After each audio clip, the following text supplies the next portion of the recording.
Hello, people. Welcome to the Fantasy Fair. The what is it? Oh, that is right. The most magical podcast on earth. Joining me, I have the Alexises. Let's talk about Alexis Soto. What's up, Alexis? You know, week 19 of a pandemic, and I'm alive. I think that's good, for keeping score. It's been 84 years. We also have Alexis Moreno. How are you, Alexis? I'm fine. You're fine? Just fine? That honestly, that's the most we could ask for in these times. I'm living, so I can't complain, right? But that's Peter's normal response, though. He's in a normal time, but in a time where there's a plague out there that can kill you, I think you're more grateful to be alive, though. Yeah. Yeah. We're gonna be talking about shit today. Disney stuff. Yeah. Disney rumors, parks, and all that jazz. So, to lead the conversation, because your good host over here, Kyle Lira, is vastly, severely underprepared for this podcast. So, the guy who probably took a million notes upon a million notes and pictures, yes, with the slideshow presentation, and at the end, there's gonna be a whole fucking firework display as well. If this were like a video podcast, I would have a PowerPoint presentation with photos of construction zones or potential construction areas with circles and arrows. A little, what's it called? Like a pointer? Yeah. You'd be like I don't know if you've seen Animaniacs. Yeah. But do you remember Nations of the World, the Nations of the World song? Where Yakko was pointing out to all the nations of the world. He's like, United States, Canada, Mexico, Panama, Haiti, Jamaica, Peru. Yeah. That would be pretty much Alexis. But he's like, this land is going, and this land is going, and this one is coming back. Yeah. That basically is what I mean. This is the kind of stuff that I really do look forward to with Disney Parks news. It's like, what's next? What's coming? Yeah. And the construction of it. So. Yeah, and then you're seeing the construction. You're literally freaking Palpatine watching the construction of the Death Star at the end of Sith. I'm literally going all right, what cast member building can we bulldoze next so we can put a ride in? Poor cast members. Poor cast members. It's bad enough they're underpaid and all that shit. But yeah.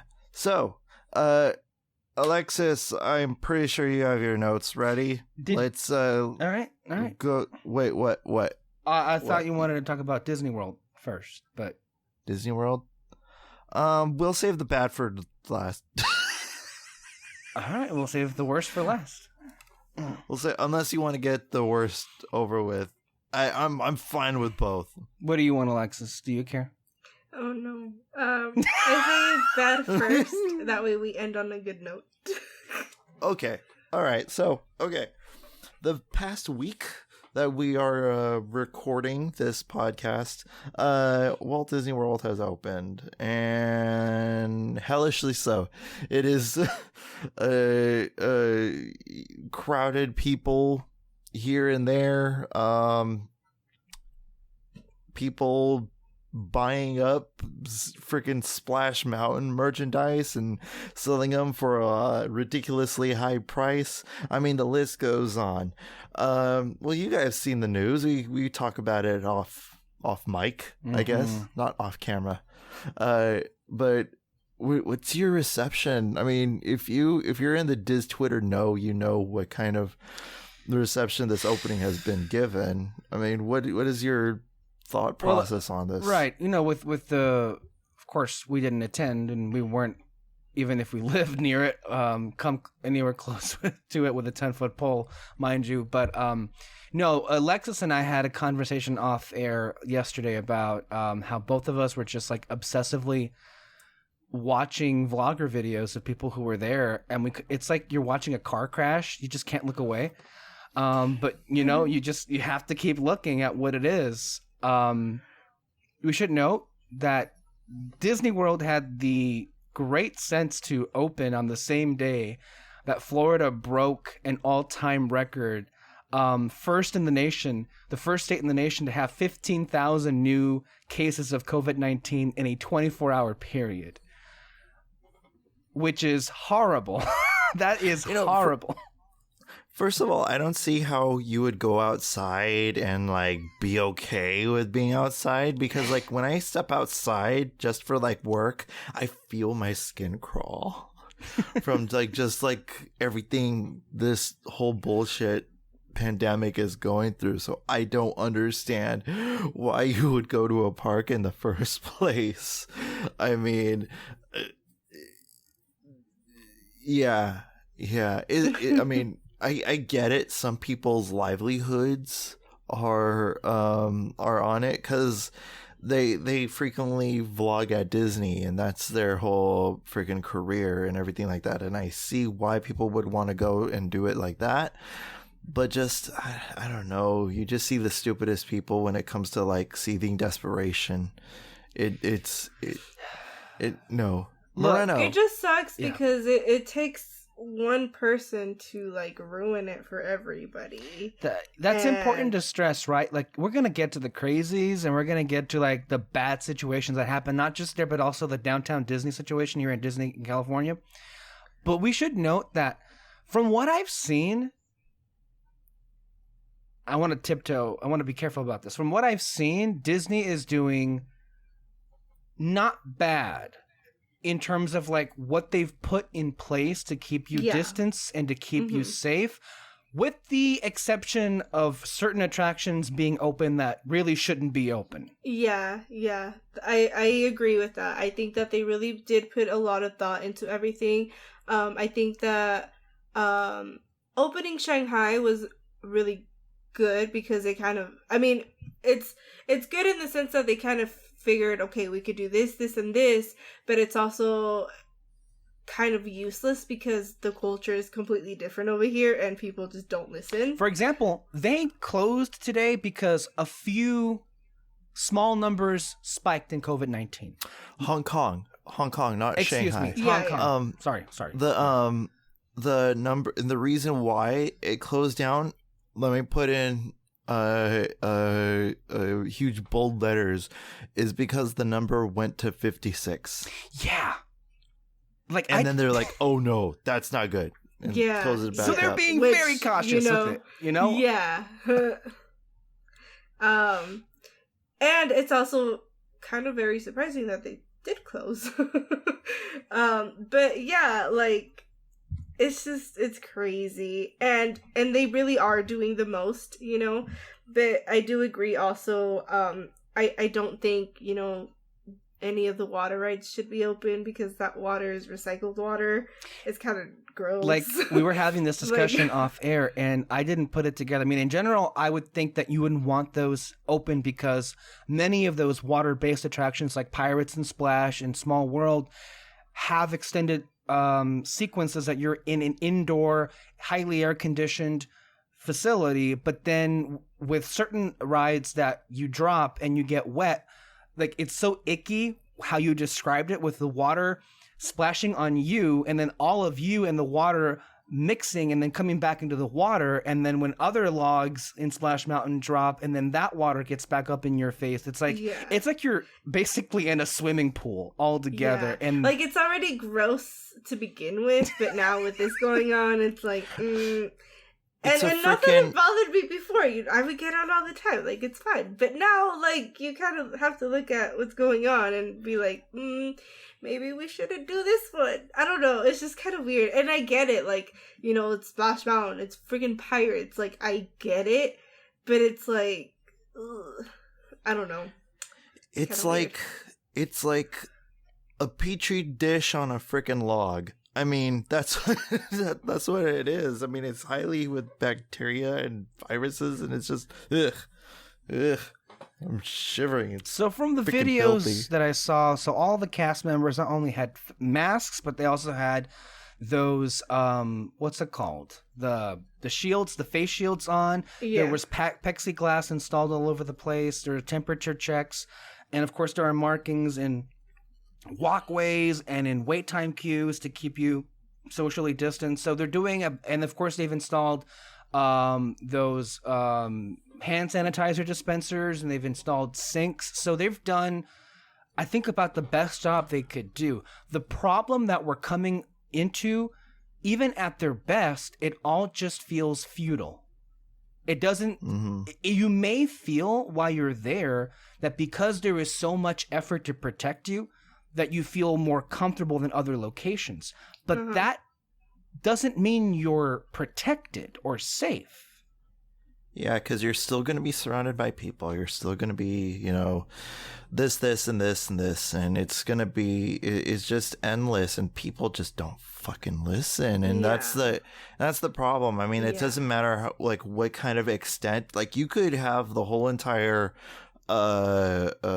Cinderella's castle in a freaking hazmat suit. That ain't going to mean shit when it comes to the quality assurance of you being safe or anybody else being safe, because just people don't listen. It's honestly just people. Like, that's the issue. Like, I saw this viral post because, like, Washington has a very strict mask rule, and Idaho kind of doesn't. And there's like this person who said, I'm gonna go grocery shopping, you know, with freedom in Idaho than I do in Washington. And just like that kind of logic is what's in Florida is 10 times worse than what Floridians who live there. I'm sorry, but it's just it's a known fact that the majority of the population ain't the, you know, sharpest tool in the shed, so to speak. So when it comes to the protection and everything like that, they're just not going to listen. People still wear their masks under their nose over it. I mean, dude, it's like, look, I feel like you're running into an issue that is so right. Even if you do wear a mask, and those that do wear a mask, good for, I guess, being decent. Although I shouldn't have to congratulate you for being a good person. Nevertheless, those that do, and I even saw these in some vloggers who are doing downtown Disney videos this past week, like, you know, you're not supposed to touch the outside of the mask with your hand. I know that sometimes the masks can like get loose and you have to like readjust it, but you shouldn't touch it on the outside, because whatever, if let's say the COVID's on there, well, it's just getting on your hand. So people should like not only, of course, wear the mask over the nose, but you have to be careful about how you readjust it. You can't be like, you have to be really, really careful when it comes to those things. I mean, the good thing is, and I would hope from what I'm hearing, if the policy is enforced and everyone is wearing a mask, maybe we could see a situation where like masks can be effective if the crowds stay at a minimum, which who knows if that case, right? But the reason why it's so important is if everyone would wear a mask starting today, infections would go down by 80%. That's important. That's why it's important to wear a mask. Freaking a few days ago, New Zealand declared themselves COVID-free. I mean, it is possible. Yeah. Like this I shit mean, maybe that's like a good thing coming out of it. They are enforcing the mask rule, and you know, everybody's hopefully wearing one. I don't know. It's just it's really weird. Like it's like how I was telling Alexis yesterday. Like this girl on Twitter was like, she got accused of being jealous for criticizing people that were at the park, and she goes, yeah, obviously I'm jealous. Like, I want to be there too. And it's like, yeah. I wish I was in downtown Disney. I wish I was at Disneyland. We had a trip planned to Disneyland. Like, I wish I was there. A trip that was canceled that I'm getting more and more bitter about, because that's what's really insulting. It's like, Disney vloggers exist, so like we who can't visit the park like every day can live vicariously through them. And yeah, I wish I were you, but even if I were you in this position right now, I wouldn't go. because there's a pandemic. Yeah. It's so it's so asinine that, you know, we're in the big old capitalistic, you know, train that we are in right now. It gets so ridiculous that, you know, they're like, you know, because I mean, obviously on a business standpoint, I get it. Disney is losing money and losing money fast. Yeah. But it honestly, they shouldn't even considered opening up Disney World. I mean, there was a post I saw on Twitter recently, and it was like two Karens, and they were having their margaritas at Sunday brunch, and their server had the friggin' face shield and everything like that. And I'm like, and the caption was, if your server looks like this, you should probably consider staying home.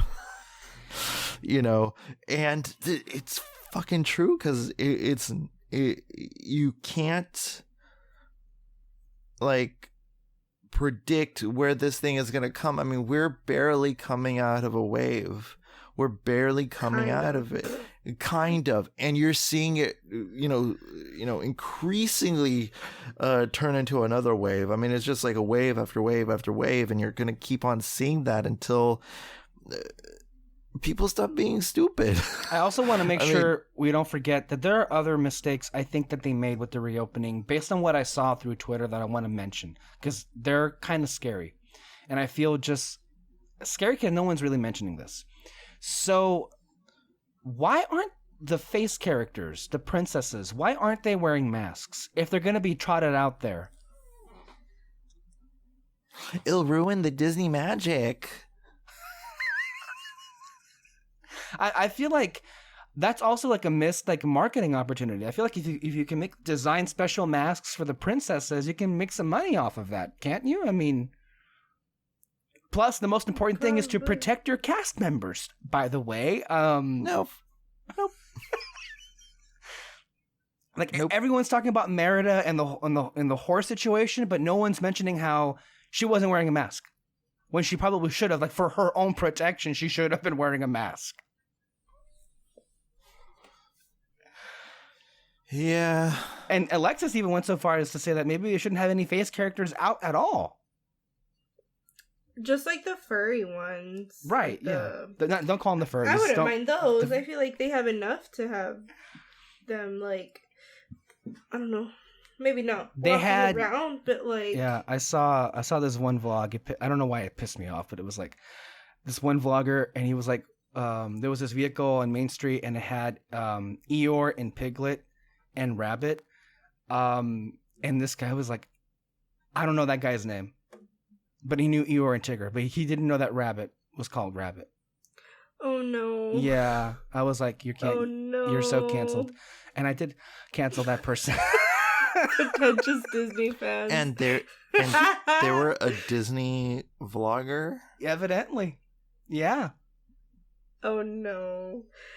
How do you not know his fucking name is Rabbit? He is a fucking rabbit. Just call him. God.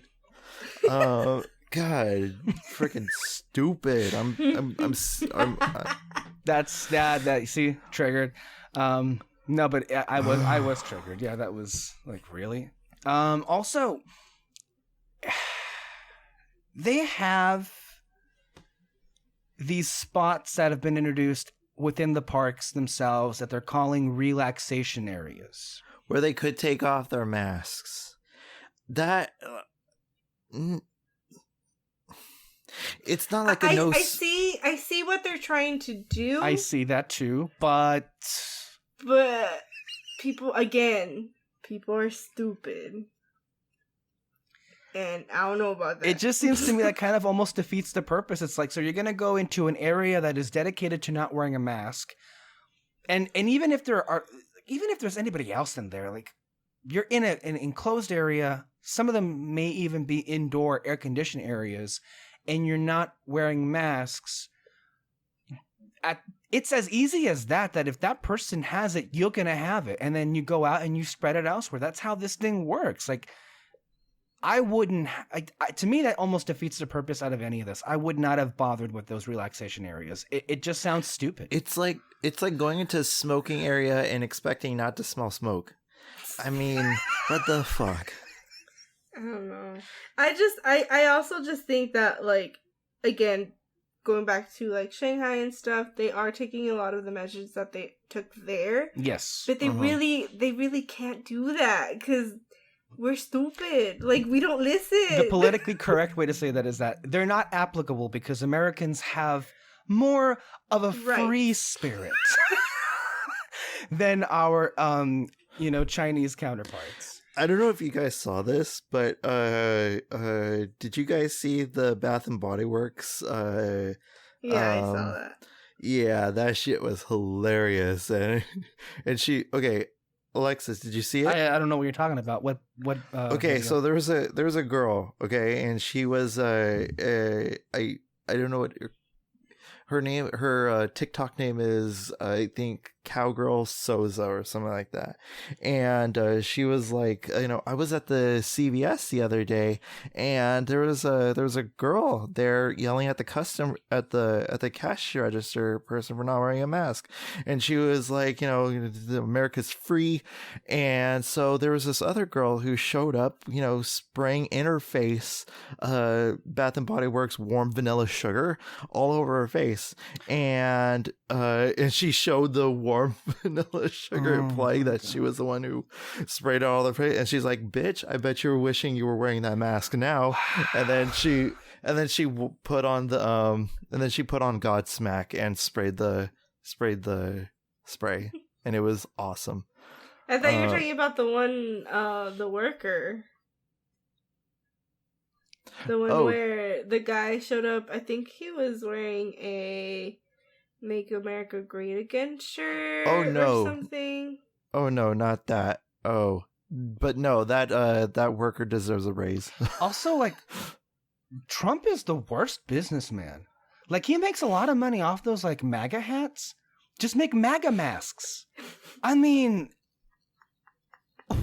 No, but here's the thing. If he makes a MAGA mask, then that would mean that the coronavirus exists. Yeah, that's true. Hell, I think he'd make even more money if he made masks with his face on it. I mean, that's just how, Trump supporters work. So here's the thing. And, I think alluding to what you guys were talking about before here. So about not trusting the people.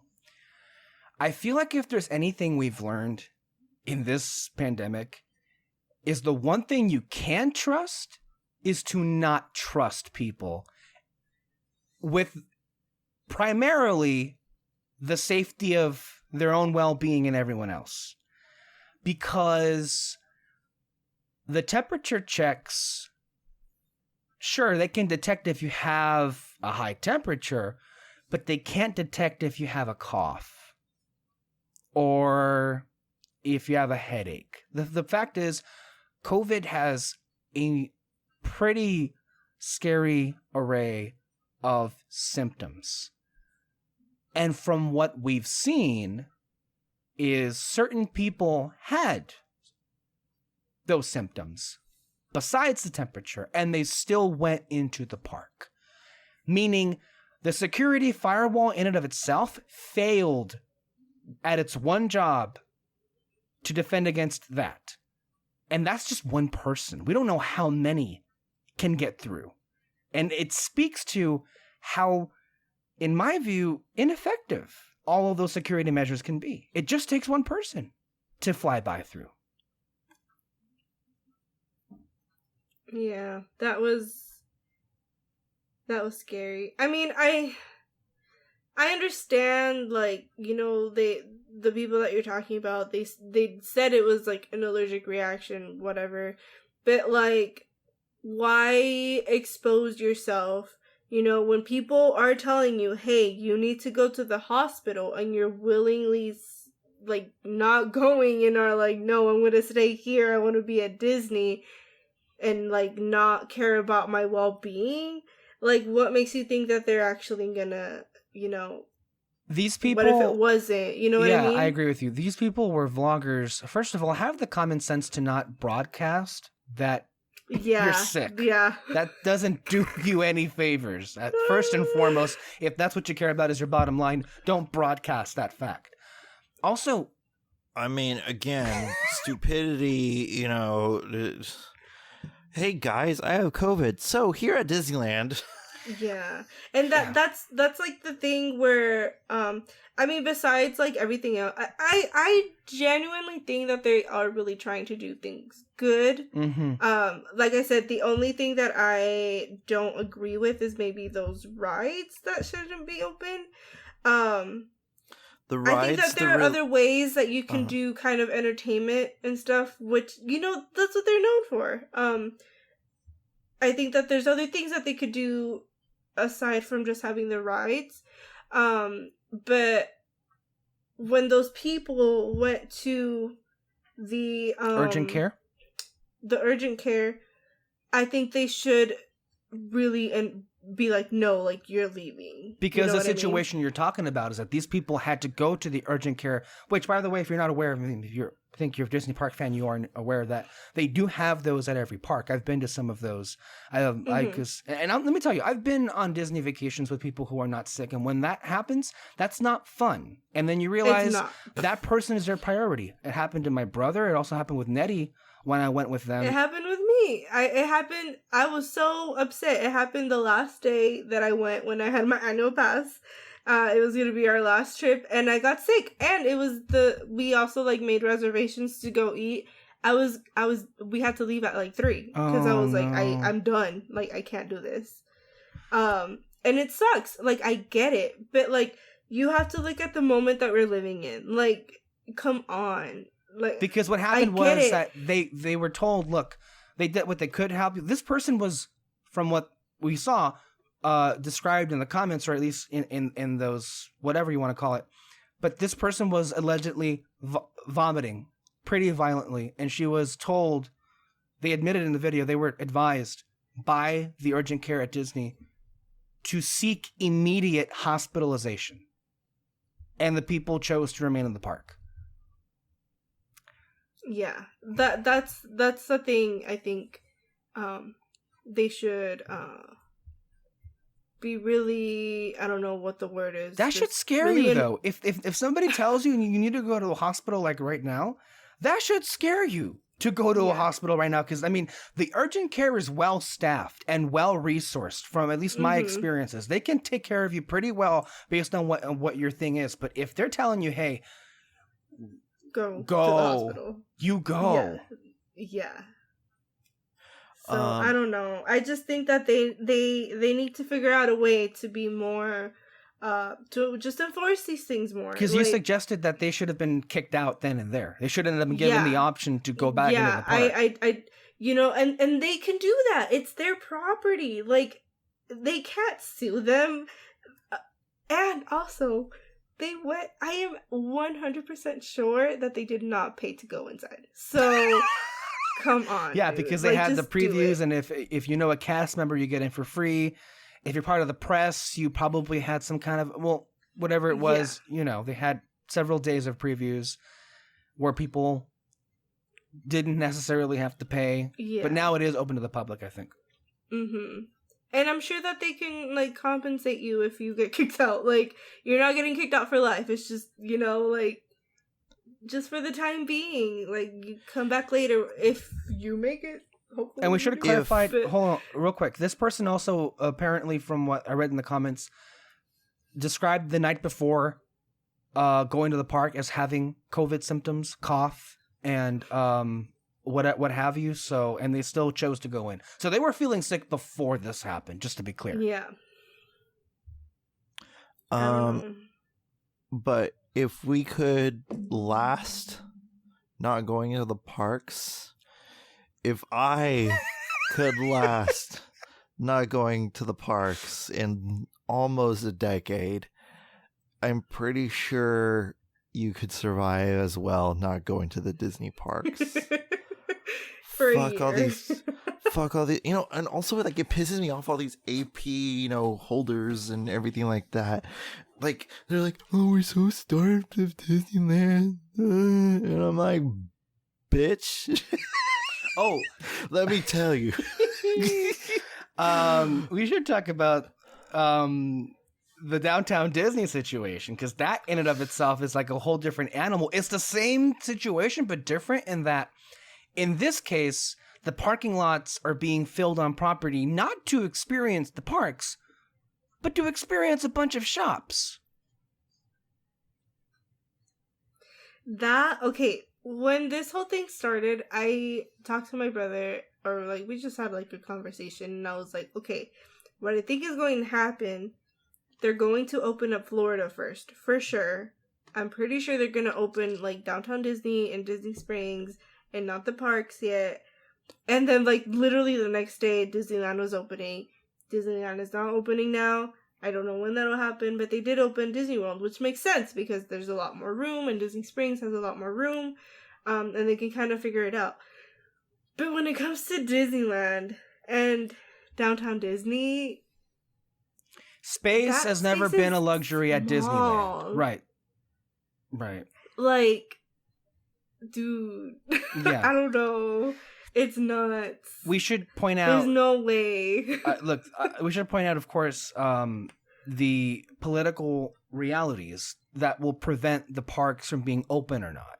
So it was far more likely for conservative Republican Ron DeSantis in Florida to be more lax with reopening situations. And that's what happened, right? His state is spiking, and he has said repeatedly, we're not going to go back into lockdown.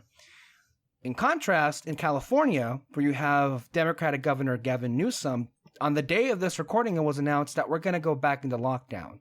And at least phase 1, where all indoor activity is now just closed until some other occasion. So Downtown Disney just opened this past week.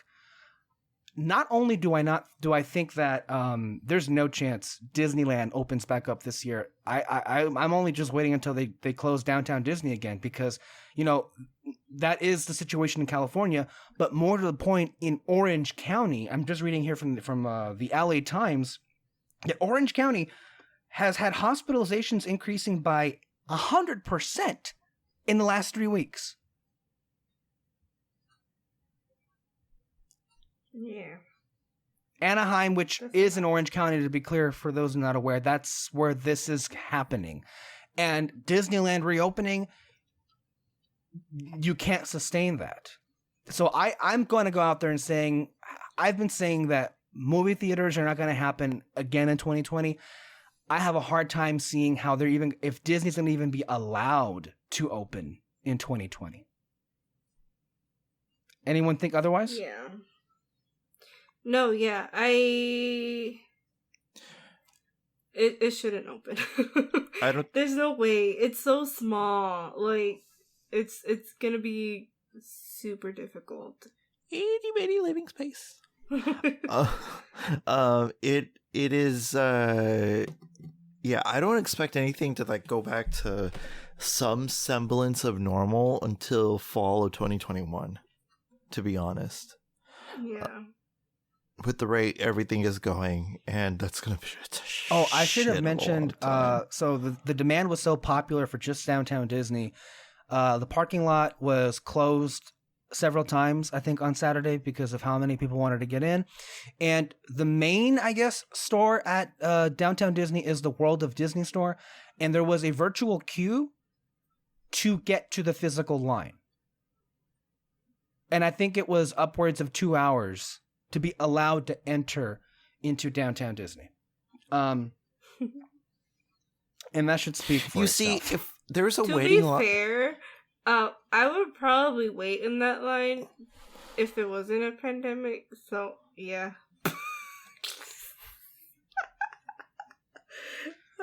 But there is. I mean, I wouldn't say no to hanging out at Downtown Disney. I mean, I'd be there, but there's a plague. Yeah. I just wish people followed the rules and this all went away, because it's kind of sad. What you were gonna say, Kyle?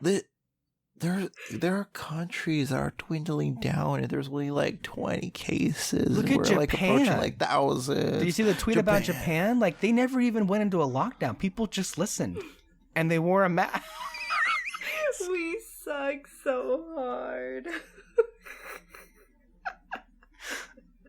What's wrong with this country? What's in the water? People's coronavirus germs in Splash Mountain water specifically. Can I read these quotes? Because these are hilarious. A reporter from the LA Times went to go interview some people who were at Downtown Disney, and I just wanted to give you an insight into how these people were, what they were thinking. Because oh my god. So here it is. We just wanted to get out and start living again, said Kimberly Poff, an annual pass holder who proudly held up her newest purchase, a navy blue 65th anniversary long sleeve shirt that sparkled in the sunlight. She was equipped with hand sanitizer and disinfectants. For those of us who love Disney, it's sad to see the parks closed, said Missy Pebley, who was there to celebrate her 48th birthday. You go to okay. We've been waiting since the day it closed. The wait to enter the World of Disney store ranged from 15 minutes to an hour, I think it said there. Let's see here. I think as long as everyone stays away and respects each other's social distancing, it should be good and continue to be good. Disneyland workers said, that's not going to happen, and you shouldn't bank on it to happen. That's my commentary. Nicholas said that he felt safer in downtown Disney than other public spaces. Here, they're scrubbing things down, he said. I'm not too sure the worker in JCPenney is really watching what's going on. I don't know why I need to throw shade somewhere else. Just a couple of hours later, Orange County health officials announced the county had experienced its second highest daily coronavirus case total and its fifth straight day topping 1,000 cases. Then there were supportive tweets from the Anaheim mayor. It was very emotional, Disney spokesperson Liz Jagger said, and the reopening guests were thanking us as they came in. We've been waiting for this day for a long time. For those who showed up, the coronavirus was just a passing thing, a joke even. I know it's stupid for us to be out during a pandemic, you know. We're here today to catch it. Cracked John Sorelli, 38, who was browsing with his husband Jared for a place to eat. Nearby, Jordan Parker waited in line with his family at the Lego store with his two daughters who were in need of some entertainment. He was a little concerned about the coronavirus, but felt that it had died down.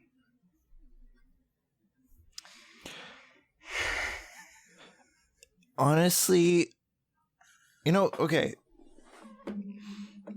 When my brother is rewatching Parks and Recreation, and you know where this is going. Yeah. And he said, why are the people of Pawnee so real?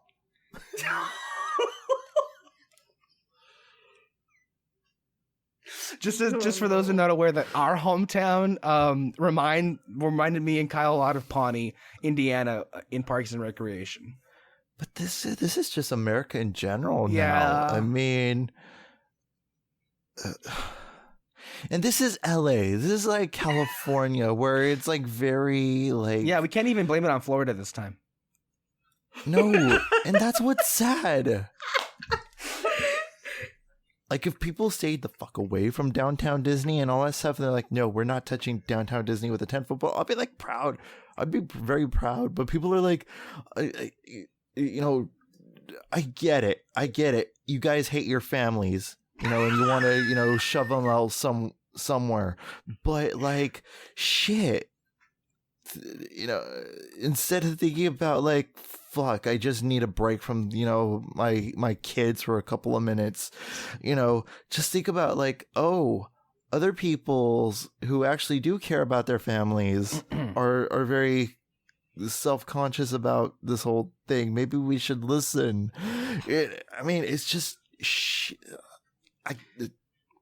another aspect to this that Moreno and I discussed off air is while it is kind of a dream of, you know, those of us who frequent the parks, again, we're all on a different basis. Like, Alexis used to visit the parks every few months. I would go once a year. Kyle once a decade. Nobody's counting, of course.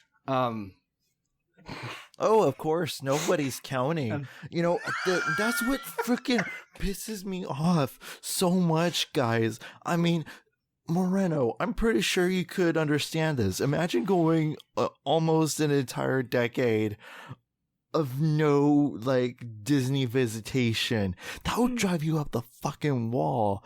And to, like, go, like, I'm finally gonna get to go. I'm finally gonna go. Let's do this. I was actually planning it. I actually had, like, my whole playlist all set up. I was listening to Disney music, like, on a day-to-day basis. We had again, planned that trip to, like, a lot of details were really, like, literally confirmed. Yes, and we were changing it up from 1 day to 2 days to 3 days, and we're like, it's like it's too good to be true. Plus, I would have been with you guys, and I feel like you guys understand like the ins and outs of Disney. No, we like, get it, yeah, as much as I do, and it's just like we run a fucking podcast and all that shit, and I was actually absolutely thrilled. But then all this bullshit happens, like oh, Disneyland is closed. March. I think it was the 17th that was announced that it was closed, like a month before we were gonna go. Yeah, and I was like, okay, all right, maybe this will be like the Ebola crisis. Maybe it'll be 2 months. I think like two people died from Ebola. Yeah, 2 months at max, but then this thing will all blow. No, there is no end in sight. This thing is not going to end until at least 2021, 2022, maybe. And my heart was shattered. You guys have no idea. And to top that off, like, it's just like a bunch of things. I know you guys were disappointed, but like, I was devastated because I've been looking forward to my return to the House of Mouse for so long, and for these fuckheads to fucking ruin it, it baffles me. It completely baffles me that this shit is not gonna stop, and it looks like it. Honestly, with Downtown Disney, I'm picturing like 2 weeks max until they have to close it down again. I'm for sure on that shit. Disneyland, forget opening it. I'm pretty sure there's gonna have to be some sort of like United Nations close down of Disney World, because it's gonna be like ground zero for infestations. And I don't think that this thing is gonna end the way that people want, no matter how much you try, no matter how much you think, maybe this pandemic is dying down after all. It is not. It is not going to die down, because there are people who won't wear their masks, or wear their masks properly and wear it freaking or over attack your nose. others for wearing masks. It's like wearing your chonies and freaking having your, badonkadonk hang out. It's completely inefficient. And the whole social distancing thing, and you saw like the things over 4th of July weekend, that people being in lakes and just having a freaking. But I saw the same thing during like that. Father's Day weekend, Mother's Day weekend, Cinco de Mayo, Memorial Day, all of the holidays that have happened during like this pandemic era. I've seen the same thing again and again and again, people ignoring it and people making it worse. But I do think, and I think you guys would agree, that in the last week there has been a notable shift, because for the last 2 months everybody was deluding themselves into thinking, well, America, we won, we did it, we beat the terrorists, let's open again. And in this last like 7 days, it's been mission accomplished. Literally mission accomplished. But in these last 7 days, what has happened? Like every day, it gets so much worse than the day before, that now like all the pockets of America, led by mostly the conservative faction of the country, even they are like, all right, not only do we need to go back into lockdown, but we now have to mandate people to wear a mask. Think about that shit. It took 19 weeks for some states to think about introducing a mandate to wear masks in public. Mm-hmm. So like reopening America 2020 was canceled already. No. It took 19 weeks for the president of the United States to wear a mask publicly. And he wore it wrong too. He had his nose above it in one of the photos. You know, good. I hope he gets coronavirus. There's so many that have around him, and I don't know what? Never mind. He probably has it. Oh, God. I mean, I mourn that trip. We had so much of it planned. We had the cars arranged. I even had like a whole like ice chest. I was going to put drinks for us on the ride up there. Kyle had a Disney playlist we would have. Like, it was going to be like a dream come true. You'd be like, hey, kids, I brought Capri Suns. Yes. Yeah. What do you want? Fruit punch? Crazy cranberry? What do you want? We had it all planned out. Dude, we had a freaking Capri Sun sounds bomb right now, actually. But yeah, it's just, we were thinking about like the places we're gonna eat too. Right. I mean, we had a hotel pretty much almost lined up, or we had one that we figured we were gonna use. We had our priorities. We're gonna get Max Pass. We're gonna do our best to get on the boarding passes for Rise of the Resistance, which is like the main attraction. Galaxy's Edge is the thing that we like. At least Kyle and I haven't experienced. So that was like a lot of things to look forward to. Rise of the Resistance. I mean, all three of us haven't been on that ride. That would have been a unique experience for all of us because we haven't experienced something. I can't tell you how many times explored it together. How many times I've like looked at that video of Resistance, and like I'm amazed at the video. I can only imagine how amazed I would be actually riding the attraction. Like people's reactions getting off that ride are like life changing. It's like the most immersive experience. They saw the second coming of Christ. Yes. So sad. God. So sad.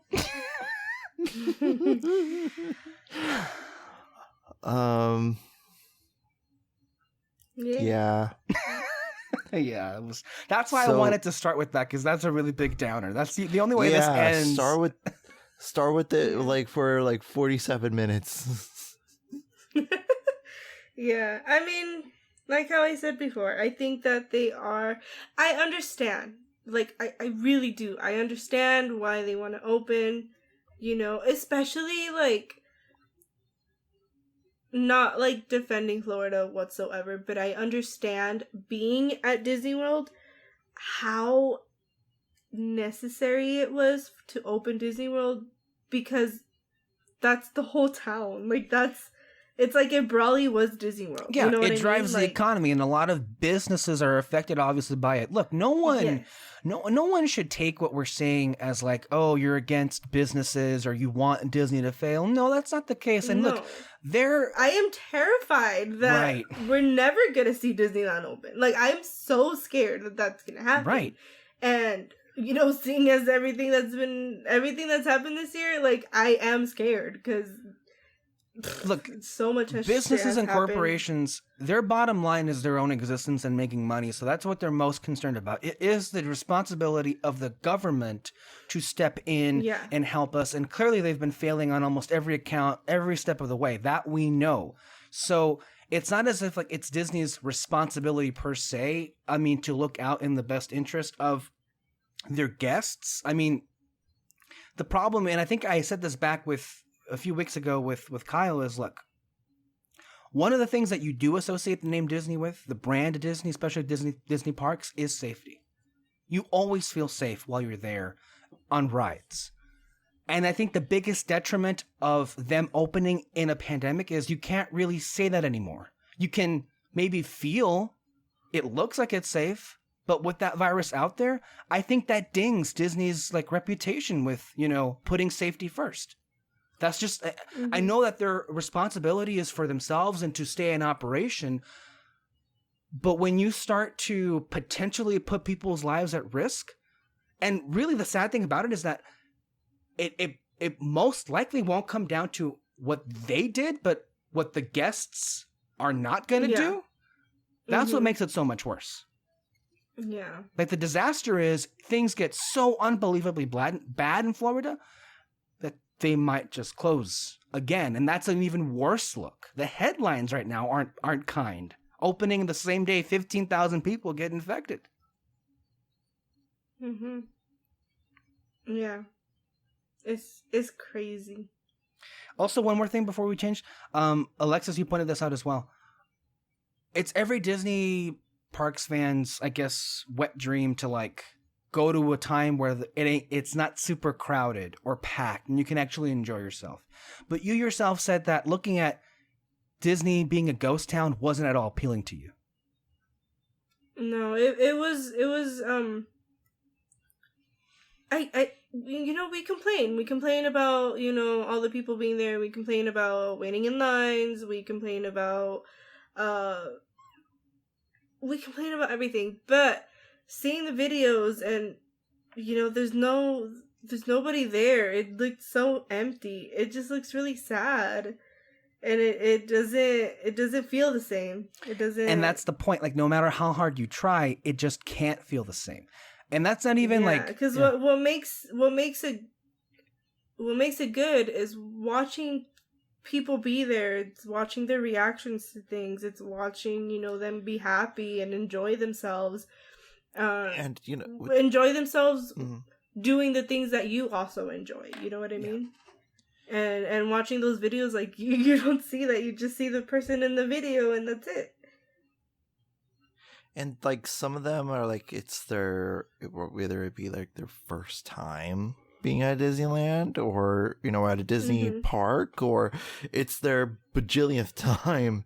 The magic is still there no matter the visits, and you could see it on their faces when they see some of their favorite, attractions or experiencing an attraction for the first time. I mean, there's like so many different things that go into the factors of pure Disney enjoyment, but just you can't enjoy it in a time like this. And much as we do complain, the lines, and everything like that. Oh, what the fuck? 10 decades to wait in line for Peter Pan's flight? What is this bullshit? Peter Pan's flight was like 10 minutes. I was like, oh, shoot. That's like once in a lifetime. That's like Sozin's Comet coming. Yeah, pretty much. But much like Avatar, and much like him and Ozai and the battle of the century, there are things that are put in place that need to be put in place, and I don't think going to Disney or anything like that is one of them. I think people should stay home and everything like that. I think Dr. Fauci, is that his name? Dr. Fauci. Okay, he said theoretically, if everybody listened and paid attention to the rules, this thing would be over. This whole pandemic in the nation would be over in 4 weeks. He's the only one in government right now that anybody trusts or listens to. His position is a precarious one because he does his best to not insult Trump so he doesn't get fired, because I think he legitimately is trying to keep people safe. That's his job. And Joe Biden, for whatever that's worth, has said that he'll keep him on if he gets elected. But it's just hard when your boss is kind of a clown that doesn't care if people live or die. And that's kind of what's going on in this situation. Yeah, all the things that you guys are saying, I agree with. It's eerie. It's not at all the same. No matter how hard you try to recreate what it was, it just can't be that way. And again, to the point, I guess if you're an annual pass holder, you have to go, or you would be convinced to go because of getting your money's worth. And as Alexis and I talked about, you can't get your money back in that situation. But if you're a first-time person, or if you're just going to go back and buy and purchase tickets, they're not giving out discounts for those park tickets, but they're taking away a lot of what you would have gotten for that price. The fireworks, the parades, again, for social distancing purposes, but they're not charging you any less just because they removed a lot of the entertainment. So it just feels like a sunk cost. Yeah, and at that point, why go? I don't know. I feel like we're screaming out into the void because nobody's gonna listen. It's crazy. but I don't know. Yeah. I mean, like I said, I think that they're doing as much as they can, and I understand why they want to do this. But I don't know, it's not the time. There's a time and place for everything. And right now is not the time to Disney. Unlike us, we run a Disney podcast, so we could spread that magic bullshit around, and it'll be completely fine, you know. But again, it's nothing like being at the physical thing, and right now it's not okay to be at the physical thing. Anyway, final thoughts. That was it. So, Alexis took the lead on that one. Prepare to take it again, because there's a bunch of rumors and all that shit, and I'm just gonna comment and all that stuff. And, you know, honestly, I should have had you host this episode. It's fine. I mean, there's a lot of things all of us are doing right now, and we don't all, especially you, had the luxury to go into the deep crevices of the internet and look for rumors, as I did. I think it speaks to how much time I had versus how much time you had. So it's like, it's not a fault, I would say. That being said, I found some pretty interesting stuff. This is the good part of the episode. Right. We can look into the future. Right. Hopefully all of these things happen. Yes. Future. Oh my god. Future. Throwback right there. Continue on with the future.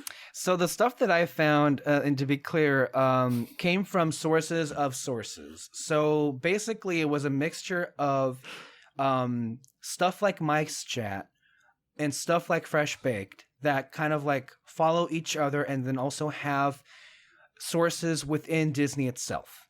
Not that all of this came from just those two, but it came from the main sources, who are mostly all saying the same thing as far as to what's coming. And that's quite a bit, and it's about the future of what the Disneyland Resort in particular is going to look like. What? Okay, question, because you're more in you know, in knowledge of the know-how. What's the deadline of... You mean the timetable? Disney? No, the deadline, like the news media conglomerate deadline, or Hollywood Reporter. What's that equivalent in like Disney news? Mice Chat has a great. There's several. I mean, there's Mice Chat. There's the Diz. I mean, it's basically mostly forums, but some of them, like Mice Chat, do have. That's a good insight sources, yes. Reliable. It's very reliable. I mean, we're talking about a lot of the things. I mean, there are always going to be rumors that are just difficult to believe, ridiculous, and never happen. But a lot of them are based in truths that evolve into other rumors that do get confirmed. Okay, because I want to point out to everybody listening in and everything like that, is that I don't believe in chasing zebras here on the Red Spotlight Entertainment podcasts, whether it be any of the 4 channels that we have here. So that's why I ask, you know, what's the deep sources and what's the legitimacy of all that stuff. Yeah, and if it's like a strong, like if it's and I rarely, and I hate reporting rumors. Right. Obviously. And I agree with you on that. I mean, to be clear with you, I agree 100%. I know, but I'm just pointing that out for like legitimacy's sake, that we don't take rumors lightly. We don't like say, ooh, I heard a rumor from such and such and such from somebody's aunt's cousin's sisters twice removed, you know, that they're building a new parking structure. Like I don't like reporting that kind of stuff, but I do like legitimacy behind whatever is being talked about. Of course. So and let me assure you this. I'm going to say this right now, all cards on the table. Let me assure you of this right now. All of the stuff that I'm going to say comes from reputable people who have not only been consistent with their reports, but have in many cases been proven entirely right by Disney themselves. Not every rumor, obviously, but to compare it, these aren't like nobodies that just made shit up. To be clear about that. And that's what I hate. And I do scour for that. I do make sure that it's not what it is. And all of the information that I know of, that I heard, came from what people who have inside information would call reputable sources. So these are coming from official sources of outlets, not from like some guy with a laptop typing out like whatever. Random spiel. Like a Bug's Land returning for a limited time. Yeah, it'll just drop out of the sky and be there for like a week. I mean, I don't get why they didn't push it to Pixar Pier, but okay. There's no room. Oh, okay. Well, also, of course, still, even with the reputable sources, you have to introduce this conversation with an asterisk of it may not very well be true because things change all the time at Disney. I mean, we're talking about the company that broke ground on a new luxury hotel and then just stopped constructing it because some deal blew up with the city of Anaheim. So things, by the nature of Disneyland, change kind of every day. And then also, there's a pandemic, and the company is losing $30 million a day.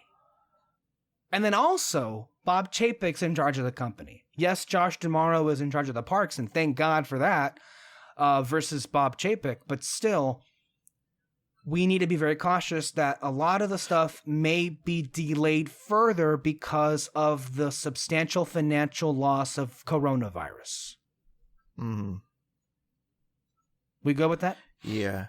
And yeah. And I heard, once again, I heard the quarter meeting.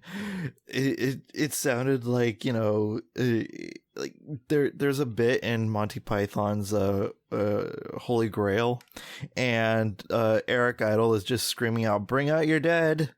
Ding, ding, ding, ding. Bring out your dead. Ding, ding, ding."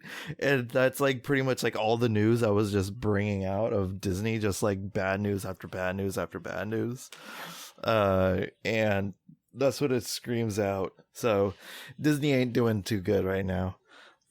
So continue on with your rumors. Let's begin with some park news shit. So the areas that we'll be discussing most is Avengers Campus, I think,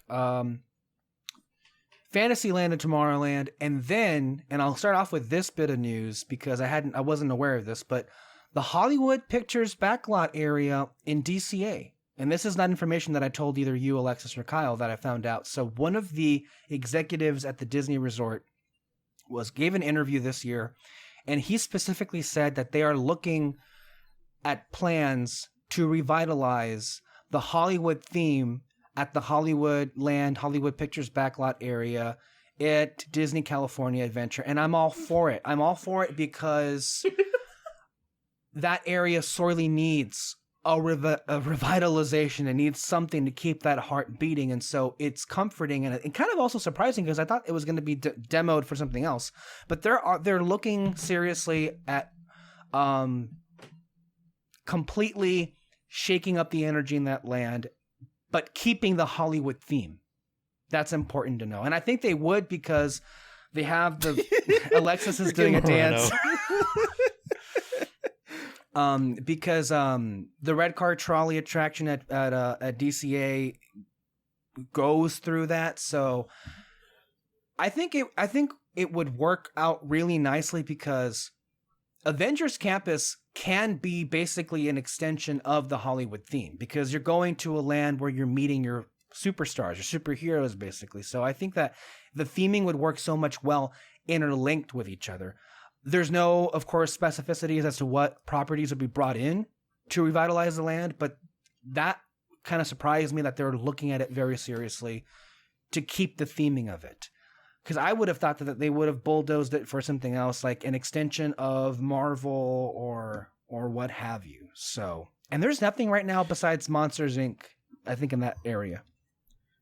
honestly, like if you were like considering doing like a Marvel situation, you could easily like made it into like a street in Brooklyn or something like that in New York, and you could easily like did like a forced perspective Avengers Tower. So off what in is the Avengers distance. Campus like inspired by? Just like a college university campus, or I think it's supposed to be the one in the movie, isn't it?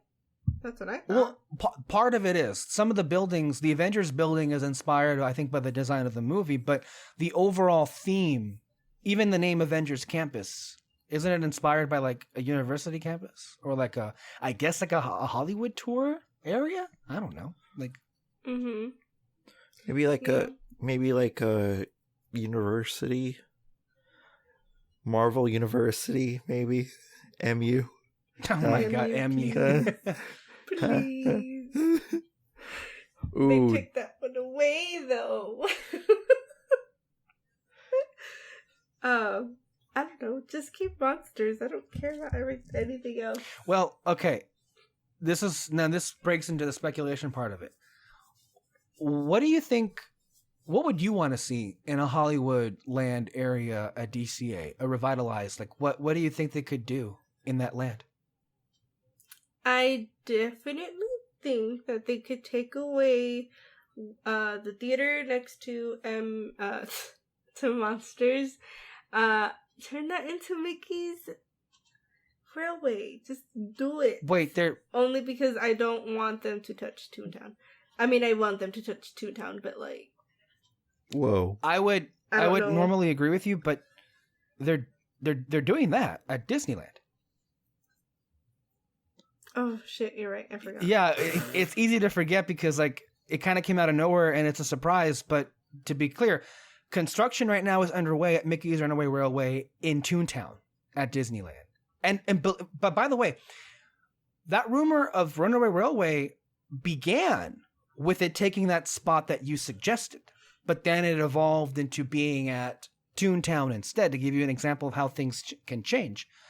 But you're right, that would be the attraction I would easily put in DCA. I think that it would have been really cool there. I mean, I get why it's going to be in Toontown, because it makes sense. It would have been really cool to see it there because of just, like, the design. Yeah. Like, it's, like, old Hollywood. Mm-hmm. I don't know, that would have been really cool. Yeah. But then I don't know what else they would do. I mean, unless they bring back Muppets, that would be kind of cool to do something with Muppets. I was just going to make a Muppet joke. I was just going to be like, maybe, I think the Muppets, they definitely need some representation in the parks. Maybe put a show, maybe have it 3D, maybe something like that. And again, maybe add a Pizza Rizzo's there too.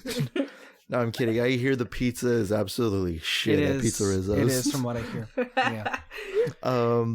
But I think I don't know, because the thing is that there's the animation building, which is freaking badass. Well, that's like, to me, the one area that's the one area I would not want them to touch at all. They have the great off the page store, which is my favorite merchandise store in the whole resort. And then, of course, they have the beautiful room of all these wonderful... They have walls of screens of playing these animated Disney movies. And it's a whole, like, mood in there. I don't want that to go away. Mm-mm. I hear it's a good place to take a nap, too. The best. You speak from personal experience? Just imagine, I heard, like, because I've been really digging deep into Disney loops, like Disney like loops from the parks and all that stuff. Esplanade and all that stuff. Yeah, and I heard the animation building loop. Oh my god! To quote Miss Moreno over here, I cry. It's so good. Like, it's such a good medley of all these different past productions of Disney, and it's just beautiful. So I would not want that to go away, because that's a little bit of Disney magic right there. Yeah, I have a couple of ideas. Maybe that would work. The first one's kind of an out there one, because they've gotten. Oh my god, I should have known. They got rid of this at Disney World because they lost, I think, the licensing, and because the Great Movie Ride in Orlando featured movies that weren't Disney. So I was thinking, how would a reimagined Great Movie Ride look like with just Disney properties at here in California? Kyle, you've been on it, right? You know what that would look like? Yeah, but that's the entirety of Disneyland, though. So it would be redundant then, basically. So it'd kind of be redundant because you have all these like different rides with Disney movies anyway. Right. You know, if you want to see Snow White in a ride, you would go to, you know, the Snow White's Adventure. If you want to go to Pinocchio, you do Pinocchio, Peter Pan, whatever you. So it'd kind of be redundant if they did that. I get you, and I agree with that point. The other thing is, you could bring the idea isn't bad though. That would be really interesting, especially because they have Fox now, so maybe they could do something with those. I mean, there's potential for sure. I just would, you know, it be with like.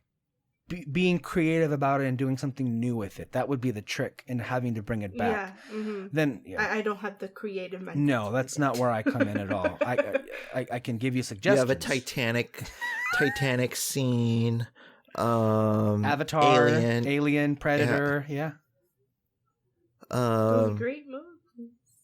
And iconic too. I mean, they already had the Alien part in the Great Movie Ride. So you could have reused that scheme. It would be interesting.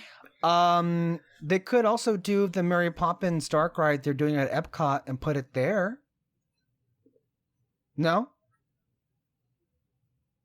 Hello? She's shaking her head like yes. Oh, I thought she was shaking like her head disapprovingly. Oh, she shook is what happened. Okay. You shooketh Moreno. I love it. Ooh, and also, you know, you could incorporate too, like with that area. Have the show, like you could have like freaking like Step in Time and freaking Trick Up a Little Life Fantastic, meet and greet with Burr and Mary. Meet and greet with Lin-Manuel. Lin-Manuel, yeah. Oh my god. Oh my god, you could have like at the ribbon cutting ceremony, Emily Blunt, Dick Van Dyke, and you could have all these people come in and just like it'll be a memorial. Because honestly, I think of all the properties to be represented heavily at Disneyland, I think Mary Poppins is way past due. Mary Poppins is a giant in the world of Disney, and she should have more of a representation at Disney. And I'm happy that they announced and they were building the Mary Poppins at Epcot. And I would hope that would mean that we can get something. Because I'm thinking, like, what do you even begin to put it in a Hollywood area? And if they're going to keep the theming of it, well, I mean, Mary Poppins was like, in the whole history of Disney, their biggest awards winner at the Oscars. At least I'm forgetting something. Easily, in that area where the Mad Tea Party was and all that stuff, you could easily convert that area to look like Cherry Tree Lane. Maybe, yeah. Do we know if the one at Epcot is based off the original movie or Mary Poppins Returns? I don't know. Would you care? I think it's just... No. Okay, I wouldn't care either. Yeah. Because it's both, you know, the design of both of the it's the same. Cherry Tree Lanes from Returns and all that stuff is the same. Yeah. It's just the color grading is different. But honestly, it's the same. You'll recognize, like, for example, the Walt Disney logo in the front of Mary Poppins Returns. You know, that was pretty much the one where Mr. Banks walked on, you know, to go to the bank at the end of the movie. So, I mean, the sky's the limit with Mary Poppins. You shot, and then at the, you know, in one corner, you could have, like, the chalk drawings. Like, that would be so good. It'd be so good, honestly. Like, I don't know why Disney hasn't, like, done this already. So I think we're sold on the idea of Mary Poppins in this area. Pretty much. Now, I'm thinking this either as well. Not that I want the Fantasyland Theater to go away, but what if you, like, move the Magical Map show to this area then? The Hollywood area. If you, I guess, I don't know if you'd have the space for it. Maybe if it's, like, where... I don't know. Not that I'm advocating for that to go away or for the theater in Fantasyland to come down, but if it were to happen, and if the show is popular enough, which it is, having a show like that in Hollywoodland would be nice, as a smaller than what the main marquee would be at the Hyperion. Okay. Here's an idea, but I feel bad for removing this one. Disney Junior. Maybe have Magical Map there. It's already a theater. But they have like a lot of theaters in there already. Like Alexis mentioned the one next to Monsters Inc. There's also like, I think where and then there's the one that Muppets was at is not the same one that's next to Monsters Inc. There's another theater in between the Muppets and then also Monsters Inc. So they have a lot of theaters they can use for something like that. Maybe even combine them into one. Oh, this is what I know that they won't do this at all, but what I would love is to have that space, specifically the Muppets one, the Muppets theater that's used for like movie previews, show the One Man's Dream Walt Disney short movie there. Make it like a Walt Disney. I think that's perfect for that. No, I think they should do it where the Disney Junior stuff is at. Well, no one goes there, because right? Because it's right next to the Carthay Circle. Oh, that's right. Yeah. Carthay Circle, yeah. And that is very Walt based. Right. Yeah. Just like tie it in with Walt and then and you can walk in through the restaurant. Man, what a missed opportunity. And then next to that you have the animation stuff. So it really works. It really begins to work if you add them up. So and then like Mary Poppins also with the whole thing that was like his baby. So like, you see, Bob, theming Mr. can Chapek, work. It can work. Hire us tomorrow. I know we just shit on the company right now, but come on. But this is why I'm encouraged now. I'm encouraged now more than ever, not because specifically Iger and Chapek are not messing with the parks. Dumaro is in charge of the parks now. I have much more confidence in him. What's his last name? Dumaro. Josh Dumaro. It rhymes with tomorrow. Yeah. There's a great big beautiful tomorrow. Let me guess again. Shining at the end of every day. It fits. It fits if you're gonna be in charge of a Disney property tomorrow. I had one last thing, and I don't know if they're legally able to do this. I also don't know if it would fit with the brand that is. I mean, it's on Disney Plus now, but what if? And again, I'm not shitting on what's already there. Be clear about that. And I hear great things about Frozen live at the Hyperion. And we had talked about this, I think, last week about Hamilton doing a Muppets Hamilton thing at Liberty Square at Magic Kingdom or something Hamilton related. What if they just do like an adaptation of the show live at the Hyperion? Would that be something they would go for? Would that be no? No, that's too big. It's too adult? No. It's too... Because I think that the quality of production that they have for the show now is way too big, and like doing something, not like saying anything bad about Muppets, but it's gonna be a downgrade. Or doing any, like, you mean doing it with Muppets or just doing it in general? Just do a condensed version of Hamilton in general. Oh, I see. No, I don't think they would do anything like that at all. Because it's a Broadway level show. It wouldn't at all be to the quality of it. I understand that.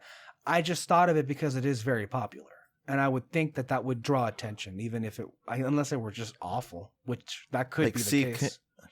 Yeah, because you kind of do lose a lot of the nuance with not watching the show and just seeing like a Reader's Digest version of it. Yeah.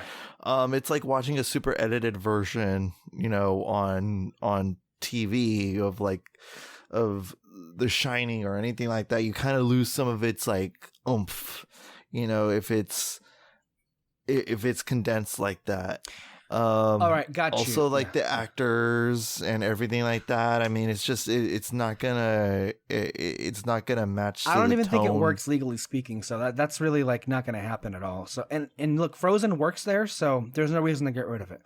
One last thing, and this is just like, again, like in my dreams of dreams here that won't happen, but I think would totally work. Just build the fucking House of Mouse restaurant and make it like the ultimate like Disney character dining experience from the show House of Mouse, which was on Disney Channel. Who's that knocking at the House of Mouse? I could completely see that. I'm surprised that this doesn't exist already. I know. Yeah, it's hard to believe. Because, like, for example, like some restaurants, like it's completely out of left field to have like Alice in Wonderland show up, you know, with the Mad Tea, you know, with the Mad Hatter and all that stuff, and then have Stitch in the other corner just magically, you know, show up. But here it's a perfect match made in heaven because you could have like a complete mishmash of different characters coming in and out of the whole it's thing. It's basically just like, as, like guests. Goofy's Kitchen, but like better and bigger. Yeah, and then like you could have a screen, and they could be like playing Mickey Mouse shorts, or have live entertainment like on there, or just have them perform. Yes. Yeah, and live performances. Have the whole thing like emceed by freaking Mickey Mouse. If it's big enough, you can even do Mickey and the Magical Map, but with dinner and a show now, or something like that. Because at like select nights, you could do like Magical Map over there. What if they do like something like Mike's like Mike and Sully's Scare Floor? Not Scare Floor, the Laugh Floor. Laugh Factory. Do something like that, but just like have it be House of Mouse type of thing. That could work there too. Yeah, I mean, there's a lot of things that could work in there. I would honestly think it would be one of the most popular locations in all the resort if you do something like that. It is a Disney Parks fan's dream come true. It really is. And I think that would really bring the whole thing together with all the stuff that, and you know what? The more that I'm talking about it, the more happy I am with it, with them dedicating and keeping that Hollywood theme than just, you know, turning it into a supersized Marvel. Because from what I've been hearing, and this will transition to Avengers Campus, from what I've been hearing, it may not be as like underwhelming as we had once thought overall. Because they're going to be, and I looked into this even more so, Kyle, and just to confirm, that animatronic is supposed to be part of the stunt show, the outdoor stunt show of Spider-Man. It may also be part of the attraction itself, but from everything that I've read, it is also supposed to be part of an outdoor experience. Oh, so they're putting some mileage on this technology. Right. And they're also doing something with Doctor Strange. So like there's a lot of stuff that could work with the small space that it'll be, but more to the point, someone they dropped the how much space is behind the Guardians Tower. So of course they're removing some cast member buildings, but they were pretty small enough that they're actually building a cast member building behind Luigi's Rollickin' Rodsters right now to compensate for the lost space. So they've been able to find how to like move around cast member buildings into smaller areas, while also expanding out. Because what I do know is, based on the concept art and what's been confirmed, the large Avengers e-ticket attraction is going to be enclosed in this massive show building. But it may also not be all that we're getting for Avengers Campus Phase 2. There may just be enough room there for additional stuff behind the Guardians Tower.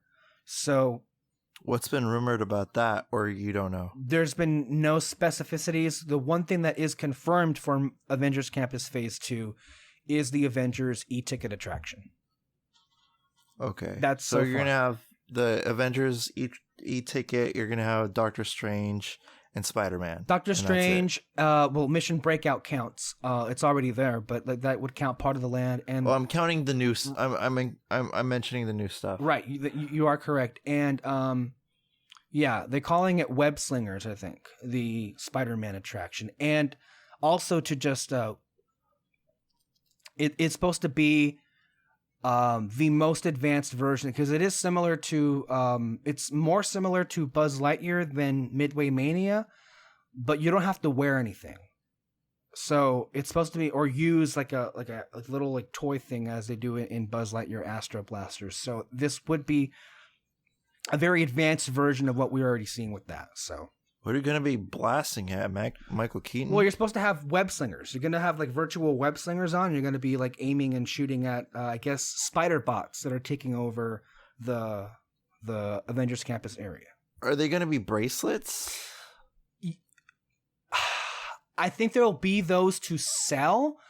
I don't think you're going to be wearing them. I think you're going to have the appearance, the virtual, I think, reality of wearing them without actually having to put anything on for the ride itself, from what I know. Weird. Okay. Yeah. So whenever all that opens. So, I mean, there could be a third new attraction with Phase 2, but as we know of, that is not in the cards yet. So okay. That's the DCA stuff. Thoughts?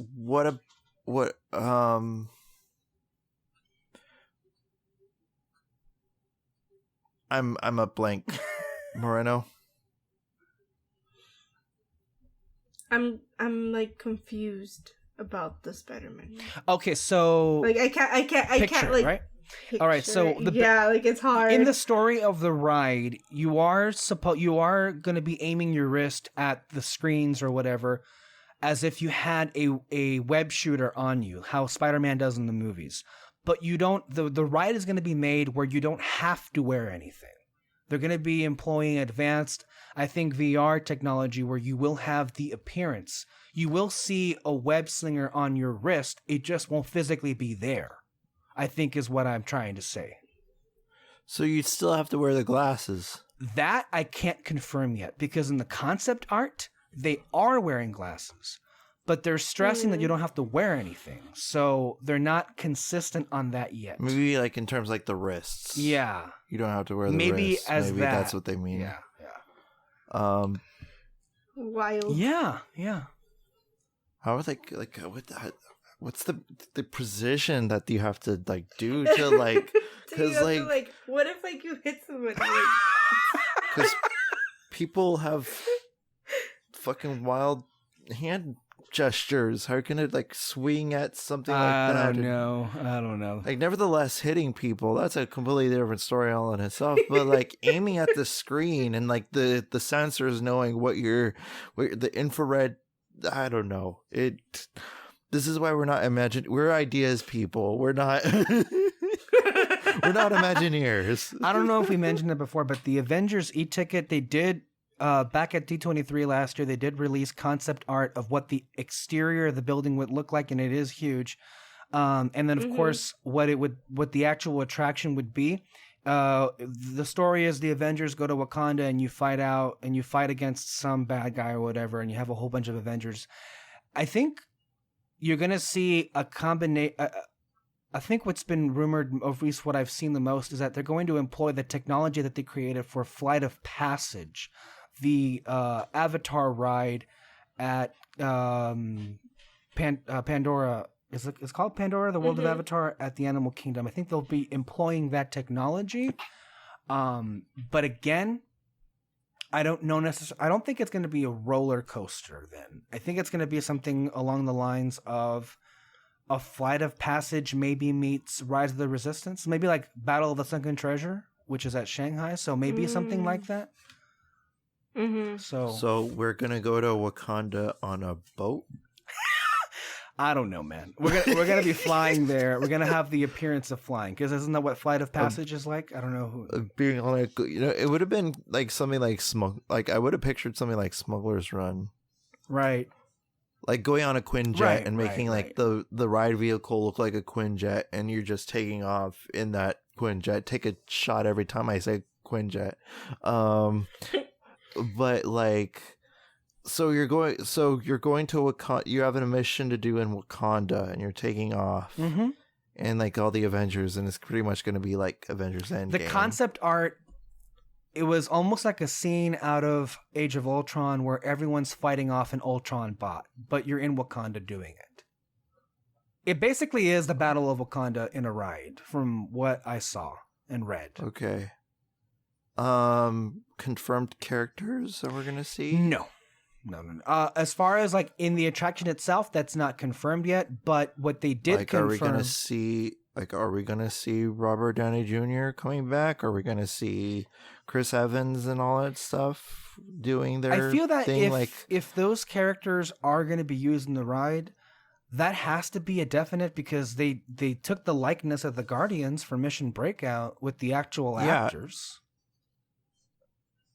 So I think it's a guarantee if they do that. Or they probably just already have it. Yeah, they could already, And they already filmed it while they were doing like Endgame or something like that, and just like, okay, let's double. Like, for example, like they filmed the everything. Like James Gunn, he directed all the footage that you see on Mission Breakout. Makes sense, yeah.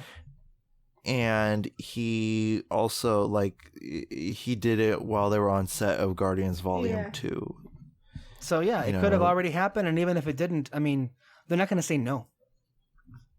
It's money. And you're like in the parks, and I'm pretty sure they're already contractually obligated to. Right, that's what happens when you work for the mouse. like for example, Adam Driver, when he absolutely detested the idea of him becoming an attraction. So when you see him in the Rise of the Resistance, you just hear his voice and you don't see his face. The mask is on the whole time, and I figured that was the reason. I figured that's what it was. Yeah, I would have been really surprised. Because in that situation, saw him. John Boyega, Daisy Ridley, Oscar Isaac, Domhnall Gleeson, they're all their likeness is in the ride itself. So, yeah. Oh my god, I would have. But one more thing on well, there's actually something it occurred to me. So I what I did hear is that they've ordered a second version, and I don't know if the theming will carry over 100%, but the same mechanism for the Guardians roller coaster that's being constructed at Epcot is they've ordered a second version of that. I can't speak to where they'll place it in which park, but if it would come to Avengers Campus, would be the likely location of it. And there may just be enough space for that next to the Avengers e-ticket, but it would be very unlikely that it would be themed to Guardians, since they already have a themed attraction in that land. I don't know. Alice in Wonderland has 2 rides. That's in, right. Fantasyland. I forget that shit. I do forget. She has to be the only one, right, that has like 2 rides? Yeah, she has an indoor dark ride and freaking teacups. You have 1 outdoor and 1 indoor. You could, I mean, Disney has done it before if they do Guardians. So yeah, I think that could be another part of Phase 2, if that's concerned. And one final thing with Avengers Campus is that a main, if not like the main attraction overall at the land, especially when it opens, is so many characters, so many meet and greets. And they've gotten around the whole like cinematic universe discussion by like saying, oh, we're just not in the MCU. We'll mirror the MCU, but we're not gonna deal with that conversation of like, are we canon or not? So fuck off, basically, is what they said. We're giving you Loki and Thor. Be happy with it. So it's not canon? No. It is. It is in the sense that everything from it is coming from the MCU, but they're not gonna like say that it's exactly the MCU, because in the MCU now they died. You know. You know what's a bummer? What? And I hope that they got it and thought it through in advance. I hope that every attraction has a Stan Lee cameo. He's dead. I know, but like I don't know. I hope that they had the foresight to film said cameos in advance for the attractions, but I don't know. Sounds good. Yeah, I'm excited to see what they're gonna do, like the intricacies, because I've already heard enough. I wanted to know about Spider-Man. Yeah, I want to know what the intricacies is going to be with the Avengers e-ticket attraction. Again, we're talking about years from now, maybe like 3 or 4 years, especially with the delay. So we have to be realistic about when we're going to get this. But I'm very much intrigued by how it actually is going to be. What I can see, because I actually was sad because I thought they weren't going to do this when they first like announced Avengers Campus, but they are going to do it in phases, as they said, and they did confirm this attraction. But my hope is that this is going to be a big deal, this ride, because I know some people have been disappointed with the design of Avengers Campus. And so I think they can make up for that in the attractions themselves. You already have a big winter and Mission Breakout. The Web Slingers should be very popular. And then you add this with it. So it may just make up for it being just a bunch of buildings. And it's going to be, because the thing is I like when, you know, when there's some sort of tie-in with the movie, like for example, Anthony Daniels lending his voice for C3PO on Star Tours and just like all that stuff. Jim Cummings providing his voice for Hondo Ohnaka. I mean, there's like just different things that I like the synonymous energy that goes on, and that's not gonna stop. Like this energy. And I wondered, like for example, like Spider-Man, is it going to be Tom Holland or is it just going to be a random guy? It is. It's going to be Tom Holland. There are images out there with an Imagineer, with Tom Holland with his coffee standing next to an Imagineer looking at concept art for the attraction. No, he is confirmed for that. If you have any questions about that, so make no mistake. Anything in Avengers Campus is going to be basically the MCU. But what I am saying about it not being canon is the same way that they may be going back on Galaxy's Edge, because with Galaxy's Edge, they committed to it being post-Last Jedi. And because of that, they kind of neutered themselves with not being able to do meet and greets of characters that are already dead, like Darth Vader or whatever have you, right? Or Ahsoka Tano maybe, or whatever. Yeah. So they're going back on that because it was confirmed that the Mandalorian, the character, would be doing a meet and greet. They were even thinking of doing maybe a Mandalorian overlay, a temporary overlay to the Smugglers Run attraction at Galaxy's Edge. I don't know what that would look like. Again, there were just rumors at that point. But the point is, Moreno's face. The point, I know, like, how dare you take out Hondo for Mando? Fuck off. By the way, Hondo Ohnaka makes that ride from what I saw. Dude, it does. Oh, you've been on it, haven't you? What are you gonna do? Like, oh my god. I can't. Okay, the point is... And you say we don't listen. It's just gonna be fucking Baby Yoda pony. I know. The point is this. Be prepared for more classic Star Wars characters coming to Galaxy's Edge to liven up things more than just... Because all they have is maybe sometimes Rey and Kylo walk around, but mostly it's Chewbacca and R2. But they're going to start off with... But now they're going to phase in more characters walking around, like C-3PO, which why wasn't he already walking around? I think that'd be a great meet and greet, but that's what I'm saying is... That would have been really It is cool. Canon, and it's also not, because the canon limits the experiences that the theme parks can create, is the point. Mm-hmm. For example, that blue and green milk overall has not been universally loved. But they also can canonize the ingredients, and now they're kind of like, well, we should change it, that way people like it better, but it's canon now, so... We're kind of in this awkward space of, do we change the recipe to make it better, but then also kind of throw this canon book under the bus? You see? So that's how you're tied to that shit in a bad way if you commit to it 100%. Well, it's like the Wizarding World of Harry Potter. Like the ride itself doesn't make any sense because you're like, what movie is this? Is this Order of the Phoenix? Is this Half-Blood Prince? Who cares, Which movie is though? this? Who cares? Just enjoy it. It just represents, oh, Harry, he's on another adventure. There it is. So you would, you could understand. It's just like being thrown into the adventure of your characters, mm-hmm. I guess. That is the rationale. But yeah, I would understand, because Star Wars, it's a different thing. Like Marvel, the comics already have their own different pocket universes, but Star Wars, unfortunately, George Lucas shot himself in the foot by not having different timelines in Star Wars. Do you feel then, does this news bother you then? I'm just trying of what? About them going back on their word and then just throwing out any characters in any timeline at Galaxy's Edge. Does that bother you?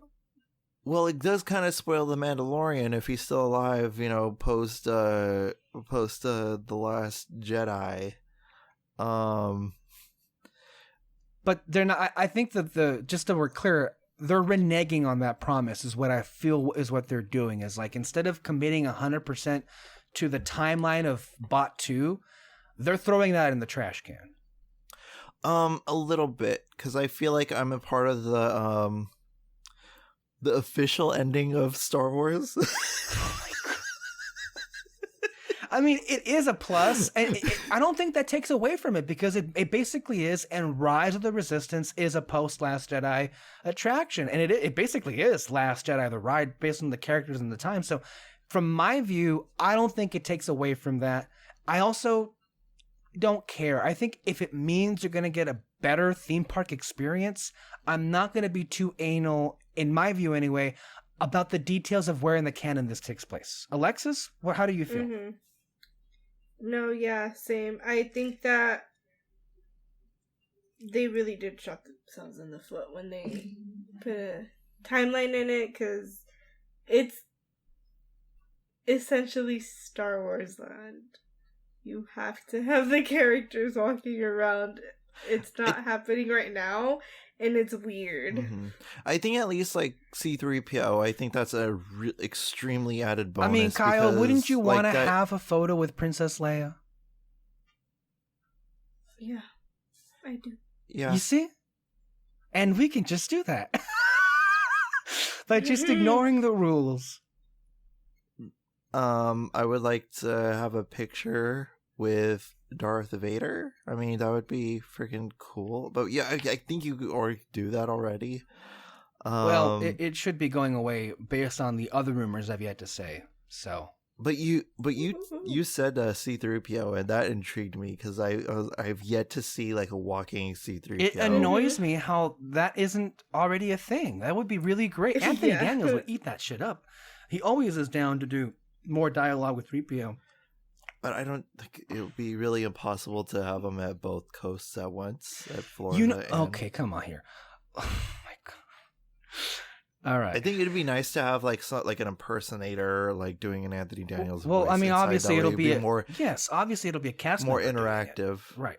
Yeah. And again, similarly to how you couldn't get Jim Cummings, I know that in Orlando when they premiered Galaxy's Edge, they had an actor in the whole like makeup of Hondo Ohnaka, but they had Jim Cummings do the audio. But they still have. I think having Hondo walk around Galaxy's Edge would make a hoot.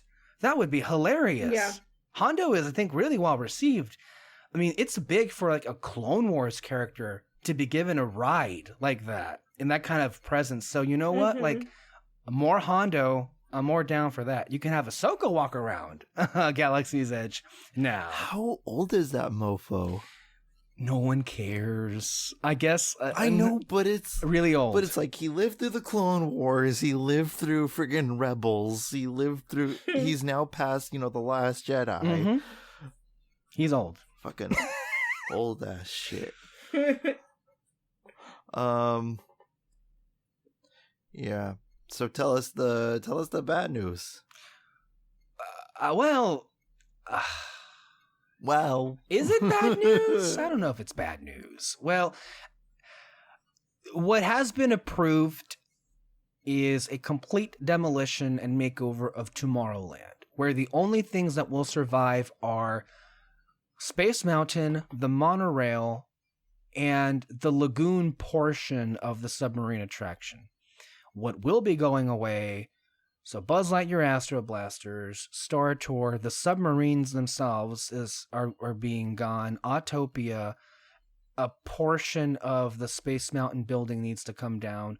They need to rip out the old People Mover tracks that are no longer in use.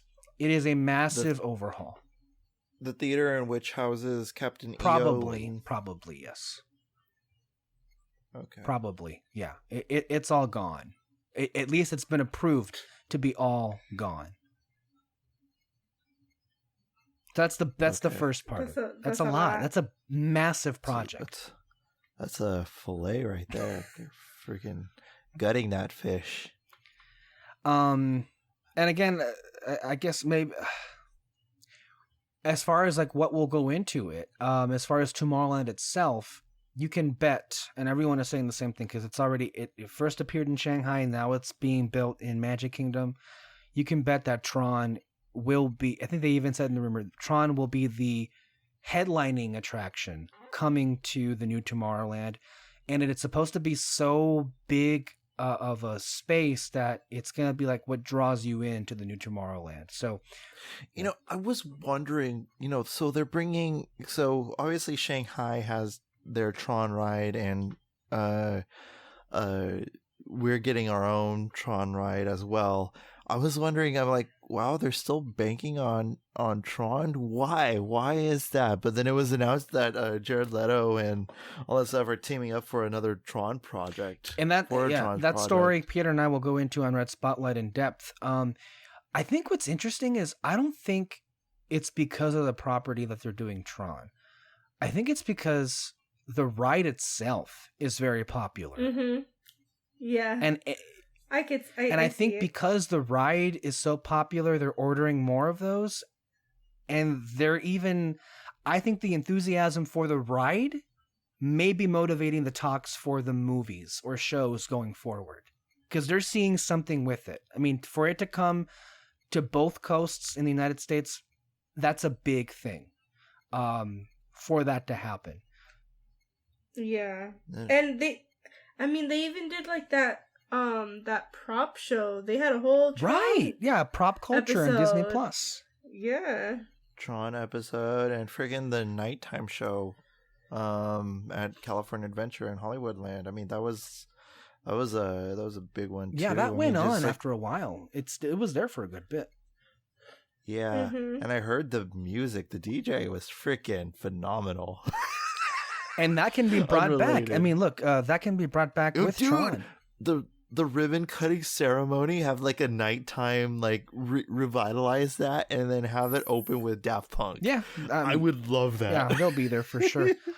No, I mean, I think Tron in general is, from what I've seen, is a great attraction, and it fits the theming better than anything else in Tomorrowland because it is a futuristic, like grid-like environment. So I'm all down for Tron. By all means. Do it yesterday. That's how badly I think it needs it.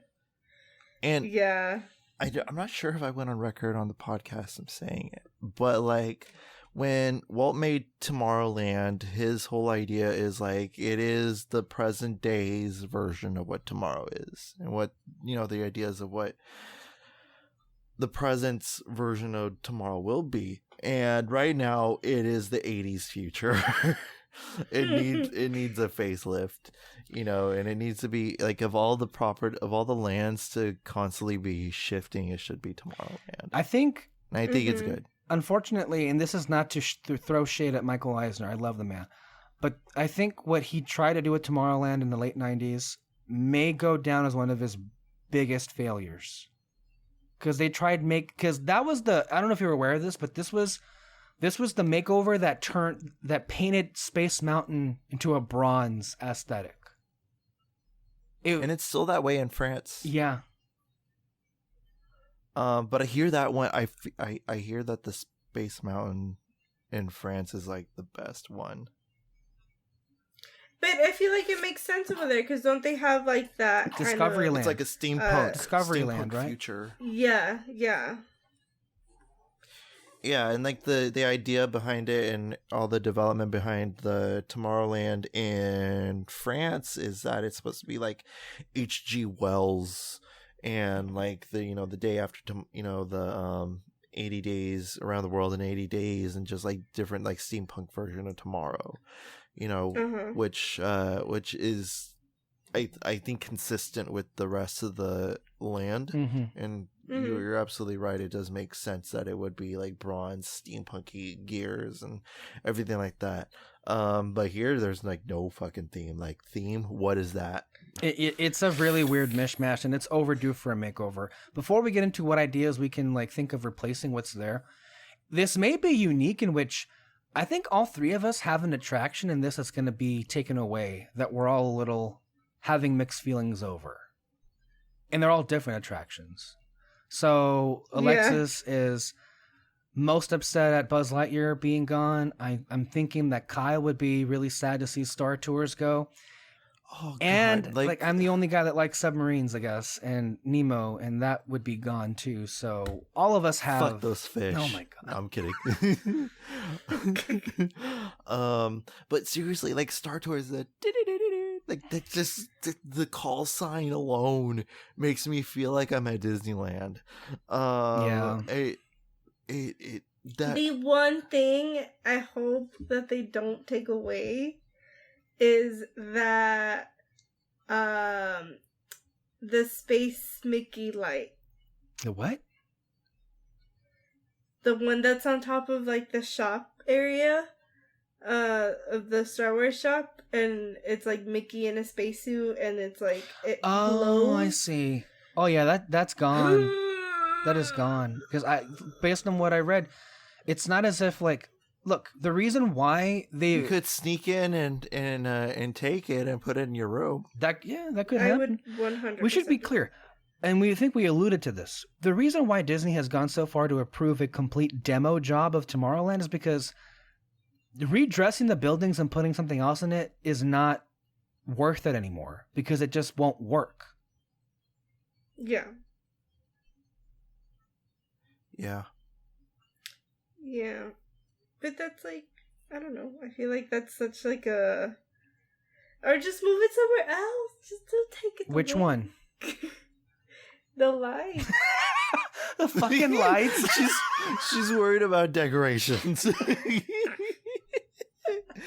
I mean, to be fair, it is aesthetically pleasing. Just like Mickey in a spacesuit. Like, yeah, give me that. Jedi Academy, you could move to... Well, that's been gone, Kyle. They canceled I know. Jedi Academy, the training academy. Okay. Yeah, sorry, I just haven't been in a decade. You know, it's no big. Shit. She got canceled. I don't know why. But Space Mountain, I don't think that. I mean, that's iconic right there. It's like removing the Matterhorn. I mean, no way. Yeah.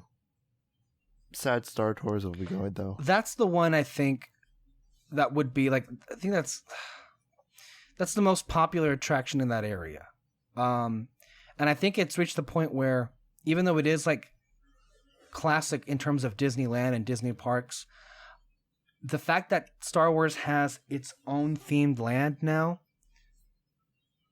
they have I think enough to justify it going away. And you can argue that it's been very much one-upped by Rise of the Resistance. So I think they probably have enough reasons to like retire the attraction, as sad as it is to see it go. But that's where you could put the classic characters. I mean, I'm not opposed to them moving it to Galaxy's Edge. I just don't know if they're going to see it as worth the expense to do that. But then you have Smuggler's Run, which is pretty much the same shit. Exactly, right? But I mean, it is, but you know, so yeah, this is the hard part of like expansion is that you got to see things that you like go away. Like Alexis, you're a big fan of Buzz Lightyear. Tell us why. I mean, I like the ride. I didn't mean that in a bad way. I do enjoy the attraction as well. But why that more than like Star Tours for you? I don't know. You just like Buzz Lightyear? I just never... I mean, not that I didn't like Star Tours, but it wasn't just, like, one that I would get on all the time, but I would always get on. I always get on Buzz Lightyear. Like, that's usually maybe the first ride that I always get on. Or sometimes even the only ride I get on. Yeah. From my perspective... I rode it 7 times that day. So. Wow. It'll be like that. I'm the biggest, I guess, fan of the submarines here, but I'm okay with it going away. So that should tell you something. Only because the part of the ride that I like is before you go into like the showroom and it shows you all of the projections or whatever. That part I have to admit I do tune out. But the part before it, when you're underwater, like for real in that beautiful lagoon, is like what I really enjoy the most. But even then, it's a lot of space that you can use for something else. And so I'm fine with it going away. I really wonder, though, why they're going to keep the lagoon. I guess because it is beautiful to look at. So maybe that's what I wonder what they're going to do with the lagoon, you know? Yeah. Unless they're... But I feel like if you're get rid of the subs, not do anything with it, just leave it. That could, yeah, so they have to do something with it. Unless they're planning a water show. Moana. Something with Moana. That's tomorrow. Well, it's Tomorrowland. Well, hold on a minute. But it's going to become Fantasyland. Part of it anyway. So this is the thing. Tomorrowland is going to get a complete makeover. But as far as like the current space that encompasses Tomorrowland, it will be getting smaller from the perspective that Autopia and Nemo are going to be repurposed for a small expansion of Fantasyland. So that's the other part I hadn't previously mentioned. So yeah, that space that currently is the subs is to become Fantasyland. Mm-hmm. The one thing, I mean, I hope this doesn't mean they're going to get rid of it, although maybe that's why they're saving the lagoon. God forbid they ever decide to remove Ariel from where she is right now at DCA. God forbid. I would be angry if that happened, legitimately angry. But if they keep the lagoon, that would be a place to move it to as a consolation. But even the fact of like getting rid of Ariel is just maddening to me. Besides, the ride is popular and it absorbs crowds like quick, so I can't see that going away. I really can't. Okay, I see where they're coming from. I was like, because I'm looking at the map and I was just like, what's the geography of this whole thing? I was like, okay. The geography, the topography. But again, like, I haven't been in a decade, so... Okay, I could see, like, because it's like, the submarine ride is theoretically behind Small World. It's right next to Matterhorn and Small World. That area right there. So just so people can imagine this. It's like right. In so between them. I'm going to describe it in a way people who are listening can understand and visualize this.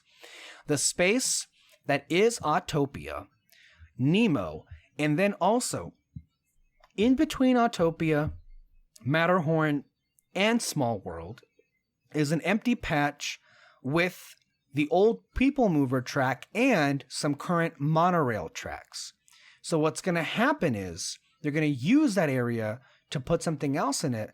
So they're going to have to remove Autopia, the submarines, the People Mover, and the monorail track in that area. So the monorail track right now will be affected. It's not going to go away. Obviously, it's the monorail. But that specific location where it's at next to a Small World is going to be removed for a expansion of Fantasyland that, from what everything I've read suggests, will be themed to Beauty and the Beast. Which, in my view, I think that's kind of a step up, a trade up, really, if that's the case. I am 100% for this. It is weird to me that there has not been a Beauty and the Beast ride. Hopefully we're getting the one that's in Tokyo. No, that I can confirm. So, to be clear, the Tokyo Dark Ride, the trackless Dark Ride, which is we've seen images from, looks astounding. Like next level, next world crazy. What the story that goes based on this rumor is that they blew the budget out the window for that version of that ride. So much so that the only way to recoup on that investment is to order another one. And specifically, all of the sources say this definitively, that same ride from Tokyo is coming to Disneyland, Fantasyland. And where is the space to put that? Right there, in what I just mentioned. So much so that they could theoretically do either or both a Gaston's Tavern and or a Be Our Guest, an all-encompassing Beauty and the Beast area with Be Our Guest, Gaston's Tavern. Those are less confirmed, but what is for sure is the Rapunzel bathroom. Oh my god. Those bathrooms are freaking cool. Or just do a Rapunzel restaurant. I have a dream. I have Corona. a dream. I think I don't know if there would be space for it, but if there were to do a Tangled Dark ride, so you know this the space next to Pinocchio, that's a restaurant. It used to be called the Village House. It's now Red Rose. You can retheme that to literally the same tavern from the movie that they go into, I Have a Dream, from Tangled. The Snuggly. And then if there's enough space, because that walkway from Fantasyland to Frontierland is pretty big. There could be enough space for a small scale Tangled Dark ride, the same way as Snow White or Pinocchio, if they would want to do that in the future. I think that would be wonderful. Mm-hmm. I am. And the bathrooms too. You can add the bathrooms in there too, just for good measure. There already are bathrooms just at the tower. Right. No, but they already have Rapunzel's tower. They do, right? At the Fantasy Fair? Yeah. Mm-hmm. At the Fantasy Fair, the most magical podcast. That's right. That's right. Absolutely. So, look, yeah. But, I mean, I feel like, because I talked to this with, like, with a few friends who are also, like, big Disney fans. They were actually really sad that Autopia is going away. Look, let me see if I can explain that, even though I'm not personally. I think what would make people sad about that is that the intention behind Walt's reasoning for that ride to be there. And I think the best thing that Autopia does for small children in particular is that it gives them an experience they can't have until they're 16, and that is to drive a car, or the closest thing to driving a car. I like the idea behind that. I just wish that in practice it was far better than what it is now. That's the problem with it. And so from that perspective, I understand why it would be going away. And it's horribly outdated. Like, that ride feels like it's from the 20s. It feels like you're riding the Matterhorn. Not to mention the gas smell. Oh my! And the queue is such a pain in the ass to wait for. But the thing is that they give little kids the freaking all riders on the ride, they give them their little driver's licenses. Yeah, and I have fond memories of that when I was a kid. But now they don't do that. Oh, anymore. wonderful, Alexis! Yeah, you just ruined it all. Great. Like, to me, what I would prefer... I mean, I wouldn't know. I mean... I think the best way, if we were to improve Autopia, is you need to seriously upgrade the technology. I would turn it into an indoor attraction because it's fucking hot in that area.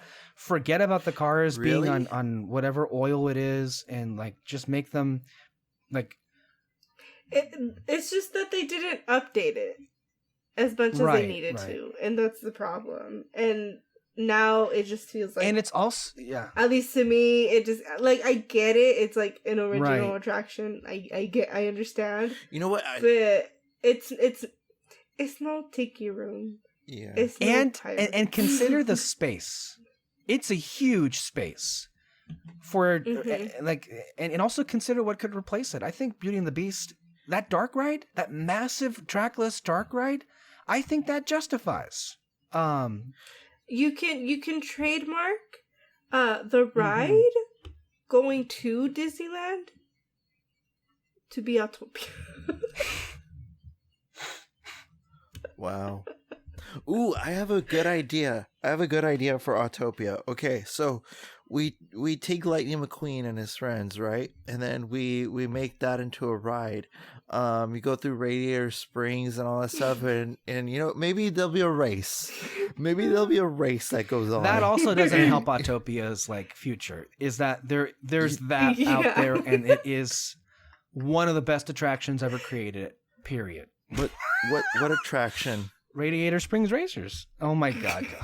That's the one that I'm creating right now. I don't know what you're talking about. And if you're a fan of again, can we get to my idea? Because I'm actually really. I'll get to you right now. I just want to say, look, if you're a fan of Cars, there's Cars Land. Mic drop. There, go, Alexis. There's a Cars Land. Sorry. I mean, I wouldn't know because I haven't been in almost a decade. You've experienced Cars Land, Kyle. Come on, you've at least done that. I have. Yes. You see, it's been so long, I don't remember. Continue, Alexis. One of the things that I said is to bring Mission Space and turn it into WALL-E. I'm sold. Down. Let's do it. No, I think that makes too much sense. WALL-E is a property that is in space. Mission Space is a beloved attraction. I think it would be somewhat set in the future. Right. I think it's a wonderful marriage, and it'll give you the experience of going to space, something none of us will ever get to do. This is the next best thing, and you'll be safe. What a bonus that is. So and with it being themed to WALL-E, reaching out and touching the stars of the cosmos, I think that is a perfect attraction for Tomorrowland. It's with the G-force and everything like that. It'll be it's good. one of those things that works so well. Why isn't it already there? That's also, we could teach your freaking guests to pick up their freaking trash. Oh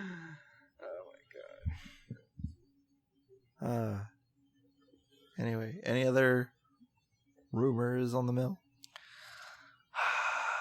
That about does it, but just keep in mind that a lot of this we're not going to see until we're talking about the next 10 years. That's how massive a lot of these things are. Next decade. At least the next 10 years.